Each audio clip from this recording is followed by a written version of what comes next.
근데 이렇게 수년 동안 그 주식 전문가로 사셨는데 또 말씀은 보면 부동산에 투자해라 이렇게 말씀을 하신단 말이에요. 시점에는 또 그것도 권하기도 하신다고 들었어요. 그러니까 저희가 그 우리나라 이제 뭐 정치인, 공무원, 전문가들, 뭐 이제 언론인 포함, 뭐 시민단체 포함해서 뭐 부동산에 관해서 여러 가지 주장을 하는데 실제 부동산 가격의 장기 상승을 제대로 계산을 하고 똑같은 위험 자산인 주식과 비교를 한 사람은 별로 그렇게 많지는 않은 것 같아요. 우리는 이렇게 계산을 해서 과거 히스토리를 보고 얘기를 해야 되는데 그런 면에서 좀 부족한데 제가 이제 주장하는 것은 주식과 부동산 다 위험 자산이고 장단점이 틀리기 때문에 가능하다면 같이 투자를 하라는 거죠. 그래서 주식에만 올인을 하는 것은 너무 리스크가 많다는 얘기입니다. 그래서 뭐 저희가 분식집을 가면 떡볶이만 먹으면 안 되죠. 김밥도 먹고 오뎅도 먹고 골고루 다 먹어야지 이제 네. 그 편식 그러니까 이제 골고루 먹어야지 이제 건강해지는 것처럼 네. 자산의 포트폴리오도 다양하게 들고 가는 게 좋습니다. 지금 이 그래프가 뜻하는 게 맨 왼쪽 많이 오른 게 삼성전자. 네. 이게 그 지난 몇 년간이에요? 10년간. 지난 10년간. 네, 네. 그래서 그 우리나라 주식, 그 다음에 해외 주식, 그 다음에 국내 아파트, 서울 아파트 값을 제가 이제 비교를 해봤습니다. 그래서 이제 말씀드린 것처럼 10년 동안 연 삼성전자는 16%로 올랐습니다. 삼성전자가 1위고요. 그 다음에 미국 주식. 예, 그 다음에 미국 주식이 재미있는 게 과거 30년, 50년, 100년을 계산을 해보면 연수익률이 다 똑같이 10% 정도 나옵니다. 그러니까 그 대단한 거죠. 네. 근데 최근 과거 10년 동안은 미국 시장이 워낙 좋아서 연 14% 올랐고 미국, 한국 주식이 포함된 전 세계 주식은 역시 연 10%의 수익을 냈습니다. 그러네요. 네, 그리고 한국 주식 시장은 연 7% 수익을 냈는데 네. 한국 시장의 한 30% 차지하는 삼성전자를 빼면 한국 시장이 연 3% 수익을 냈습니다. 그러니까 상당히 성장이 많이 떨어진다는 거죠. 그래서 외국 투자가가 한국은 대기업 중에 수출하는 거 몇 개 빼놓고는 성장 높게 하는 데가 없어서 매력 있는 주식을 찾기가 어렵다는 게 이제 그렇고 한국의 서울의 아파트는 우리가 이제 이런 거를 계산할 때 주식은 이제 배당받는 거를 포함하고 아파트 같은 거 부동산은 이제 임대 수익을 포함해야지 이제 자기 수익률을 총 계산하는 거죠. 그러면 서울의 아파트는 한 8.5% 연 올랐습니다. 그래서 최근에 급상승 당연히 했지만 그 박근혜 정권 그 전에 이명박 정권 때는 부동산이 빠진 국면도 있고 횡보한 국면도 있거든요. 그래서 10년 한 12년을 복리로 계산하면 연 10%가 안 나옵니다. 근데 이제 이런 데이터는 한국뿐만 아니라 미국, 일본, 영국, 유럽 선진국 과거 100년 데이터를 봐도 주식과 부동산은 거의 비슷하게 10% 비슷한 수익률 연 근접을 합니다. 그래서 장기적으로 들고 있으면 둘 다 유망한데 부동산은 경기를 덜 타고 그래서 좀 안정적이죠. 그리고 그래서 레버리지를 돈을 빌려서 부동산을 사는 거를 권하고 그러면 수익이 더 날 수 있고 주식은 종목에 따라 차이가 나는데 경기의 영향을 받아서 변동성이 커서 돈을 빌려서 주식에 투자를 하면 안 되죠. 그 위험이 조금 더 많아서. 그래서 길게 보면 수익률은 상당히 10% 근처에 근접하는 양상을 보입니다. 주식, 부동산 다. 예. 근데 그 지금 분석하신 자료를 보면 수익률로 따져보면 국내 주식보다는 해외 쪽이 더 나은데요. 해외도 그러면 좀 만약에 바구니에 이렇게 담아라 한다면 부동산도 좀 담고 주식이라면 국내 것도 좀 있고 해외도 좀 눈을 좀 크게 돌려서 하는 게 좋겠다 싶어요. 네, 뭐 좋으신 말씀이고 경제적인 여유가 있으면 부동산, 주식, 주식도 국내 주식, 해외 주식. 해외 주식은 저희가 과거 데이터를 보면 한국 주식보다 성과가 높았죠. 근데 하지만 이제 미국 주식을 이제 저희가 가령 예로 들면 유럽 주식 뭐 명품 회사, 럭셔리 회사도 포함이 되겠지만 지구 반대편이죠. 그러니까 그만큼 시차도 있고 리스크도 있고 우리가 잘 모르는 회사의 가능성이 높으니까 투자를 하되 항상 리스크를 철저하게 점검을 해야 됩니다. 그러니까 제가 이제 현역으로 있을 때 저희 이제 고객들 미국에서 뭐 시카고, 뉴욕, 샌프란시스코에서 투자가들이 한국 기업을 다 방문을 해요. 지구 반대편에. 그만큼 그 사람들 입장에서는 지구 반대편에 있는 한국, 중국, 일본 주식은 리스크가 많다고 생각하니까.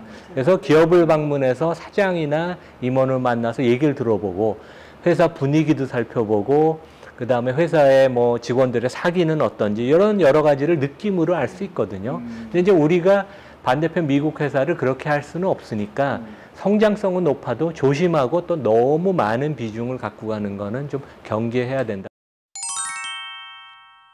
국내 주식도들 많이 하지만 서학개미니 뭐 요즘은 눈들을 많이 그렇죠. 밖으로 돌리고 있어요. 근데 요즘 변동성이 너무 심하니까 서학개미들도 힘들고 중국 쪽에 또 투자한 분들도 많은데 그분들은 더 힘들고 막 이래요.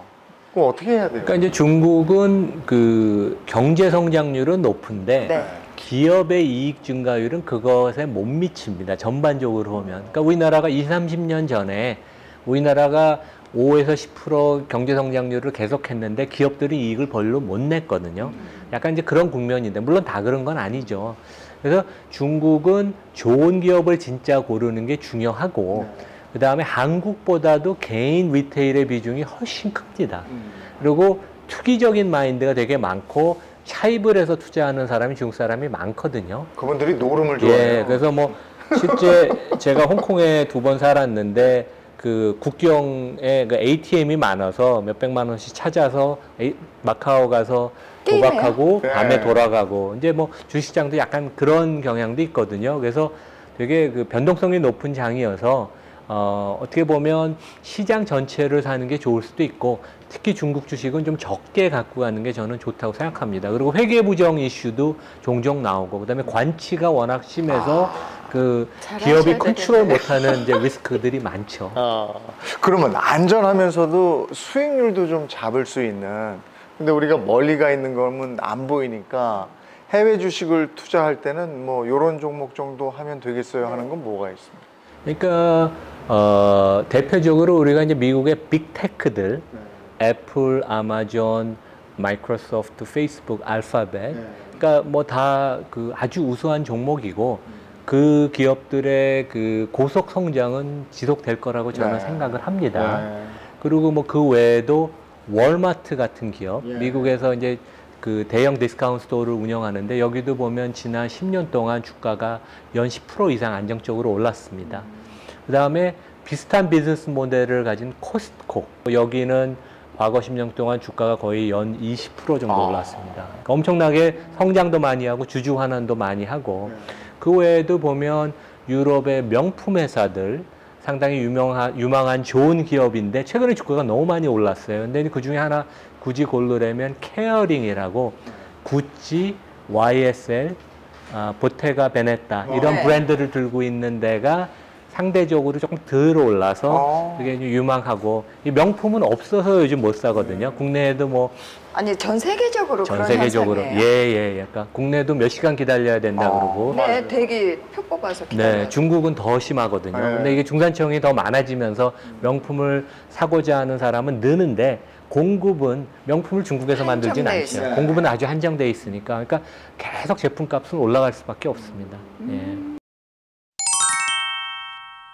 2021년 하반기, 올해 하반기가 되겠습니다만은 주가 전망이나 아니면 올해 뭐 어떤 종목들? 하반기에 네. 괜찮은 종목들이 있으면 뭐가 추천해주고 싶은 종목. 그러니까 이번 2분기가 지나가고 여름이 오면 네. 이제 그 시장은 앞을 내다보지 않습니까? 그래서 이제 지금 저희들은 완전히 2011년 기업이익에 아주 포커스 돼 있는데 2분기 지나고 이제 여름이 오면 2022년 내년 기업이익을 들여다보기 시작할 것 같아요. 네. 그러면 주가가 좀 더 저평가되게 보여서 그리고 기업이익이 결국 단단하면 주가는 하락하지 않습니다. 지금같이 횡보국면은 있을 수 있어도 그래서 하반기 들면 제 생각에는 주가가 견조할 것 같고 그것의 근거는 올해 하반기 내년에도 이익이 두 자릿수 증가를 국내도 그렇고 미국에도 해서 저는 금리가 조금 더 올라갈 가능성도 있고 최근에 이제 인플레이션 뭐 네. 리스크를 우려하지만 인플레이션이 좋은 인플레이션도 있고 나쁜 인플레이션도 있거든요. 그래서 꼭 나쁘게만 볼 거는 아니어서 저는 뭐 시장을 이렇게 편안하게 보는 입장입니다. 그렇군요. 참 긍정적이세요. 네. 올 하반기 좋은 주식 베스트 3를 모아주셨습니다. 먼저 이렇게 가까이, 이 밑에부터 볼까요? 자, 제가 열어드리겠습니다. 스탠다드 차타드 은행이에요. 네.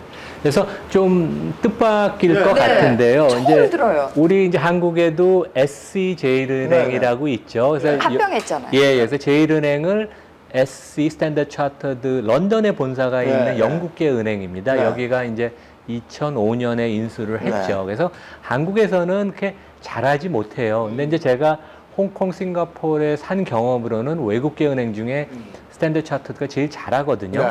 그래서 여기는 지난 몇 년 동안 좀 부실 채권이 많았는데 다 털어냈습니다. 그리고 인제 주가가 본격적으로 상승하기 시작해서 아시아와 중국의 경기가 본격적으로 회복이 되면 예. 이머징 마켓에 포커스하는 은행이거든요. 그러니까 시가총액이 한 24조 원. 그러니까 우리 뭐 KB 지주 정도 그러네. 됩니다. 근데 그 정도 되는 퀄리티의 은행을 비슷한 가격에, 그러니까 우리가 이제 금융주는 PBR이라고 예. 자산가치 대비 비교하는데 0.5배입니다. 네. 그래서 상당히 저평가돼 있어서 올해 내년 2023년 계속 이익이 회복하면서 주가도 올라가고 배당도 많이 늘어날 것 같아요. 그래서 저는 상당히 유망해 보인다고 현재 생각을 배당은 합니다. 얼마나 돼요? 지금은 한 2% 정도 배당 수익률이 나는데 내년 후년에는 한 4, 5%까지 배당 수익률이 올라갈 수 있다고 보입니다. 전망하시는 이거 국내에서 살 수 있는 거예요? 그러니까 우리나라- 여기는 홍콩하고 런던에 상장돼 있어서 홍콩. 저희가 미국 주식 사듯이 외국 주식을 사면 됩니다. 이 스탠다드 차타드 예, 예. 은행. 홍콩하고 런던에 돼 있어요. 런던에 그러면 상장돼 해외 있어요. 주식 거래를 터야 예, 되겠네. 네, 네, 그렇죠. 우리나라 우리나라는 제일은행이 아니고. 포함되어 네, 있고. 알겠습니다. 네, 두 번째 좋은 주식. 아마존. 그 아마존은 빅테크 중에도 가장 저는 유망하다고 봐요. 그러니까 지난 10년 동안 이 회사는 매출액, 이익, 현금 흐름, 주가 다 30% 이상 매년 증가했어요. 네. 근데 그 정도 성장성이 앞으로도 유지될 거로 보는데 가장 큰 이유는 너무 플랫폼이 좋기 때문에 사업을 계속 갖다 붙이면 됩니다. 기존의 전자상거래도 너무 좋은 데다가 클라우드도 잘하고 거기다가 뭐 헬스케어를 해도 되고 금융을 해도 되고 명품 럭셔리도 해도 되고 갖다 붙이면 됩니다. 그래서 성장성이 가장 뛰어나서 지금도 뭐 주가 흐름이 좋지만 리스크도 앞으로도 계속, 적고 앞으로 좋을 네. 걸로 보고 삼성전자가 1위예요. 네, 정말. 네. 하반기에 저는 삼성전자가 좋고 조정을 마치고 꾸준히 오를 걸로 봅니다. 이제 그 이유가 2022년 기업이익이 좋고 실제 최근에 전문가들 의견을 보면 반도체 그 메모리 사이클이 2023년까지 상승 곡선을 그릴 거라 그러거든요. 그러면 주가는 내려가지 않고 올라갈 가능성이 높습니다. 와. 근데 어떤 분들은 또 삼성이 너무 미국에 많이 투자를 해야 되고 그리고 또 다른 경쟁 업체들도 나타나지 않겠는가 이래서 그 사이에. 조금 위험하게 보는 분들도 있던데 어떻게 생각하세요? 그러니까 삼성전자의 약간 아킬레스건은 투자를 많이 해야 되는 그 비즈니스 모델. 그러니까 저희 이제 표현으로 치면 자본집약적 산업이라고 하거든요. 근데 이제 그게 한국 기업은 다 그렇습니다. 일본도 그렇고 독일도 그렇고 숙명적으로 많이 투자해야 되는 비즈니스를 하는데 그게 어떻게 보면 삼성다움이고 초초 격차를 유지하는 그 경쟁력이거든요. 하지만 월가나 금융시장은 그렇게 좋아하지는 않습니다. 그래서 애플이 퍼 기준으로 25배에 거래되는데 비슷한 IT 회사인 삼성전자가 13배, 4배인 이미 디스카운트를 받고 있습니다. 그래서 그 부분은 이미 알고 있어서 추가로 더 악재로 작용할 가능성은 없다고 저는 생각합니다. 오늘 좋은 말씀 정말 많이 들었는데요.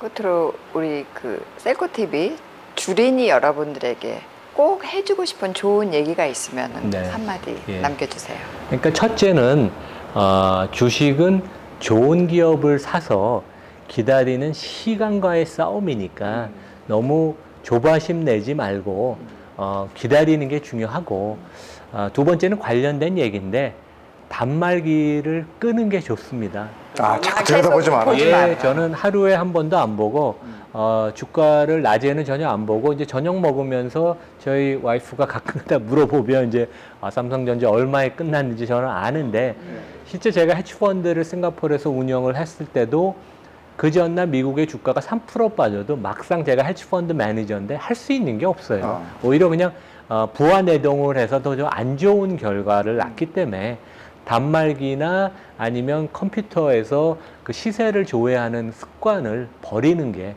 워런 버핏은 자기 방에 그 컴퓨터가 없다고 하지 않습니까? 자료만 읽고. 그래서 단말기나 노트북은 정보를 확인하고 자기가 계속 리서치를 하는 그러한 그 도구 툴로 쓰는 거지, 시세를 확인하는 것은 지양하는 게 가장 중요하고, 그래야지 실수를 줄일 수 있습니다. 그렇군요.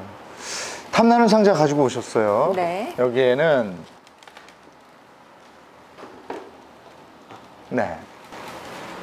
좋은 주식, 나쁜 주식. 오늘 말씀해 주신 게 이 안에 담겨져 있군요. 네, 그렇습니다. 우리 구독자 여러분들께서 좋아요, 구독 꾹꾹 눌러주실 때 이 선물을 여러분들에게 골고루 나눠드리겠습니다. 예. 그리고 우리 탐나는 일상, 탐나는 재테크는 보시되 단말기는 꺼두시는 게 궁금해서 어떡하지? 재테크를 위해서 도움이 되고 건강을 위해서도 도움이 된다.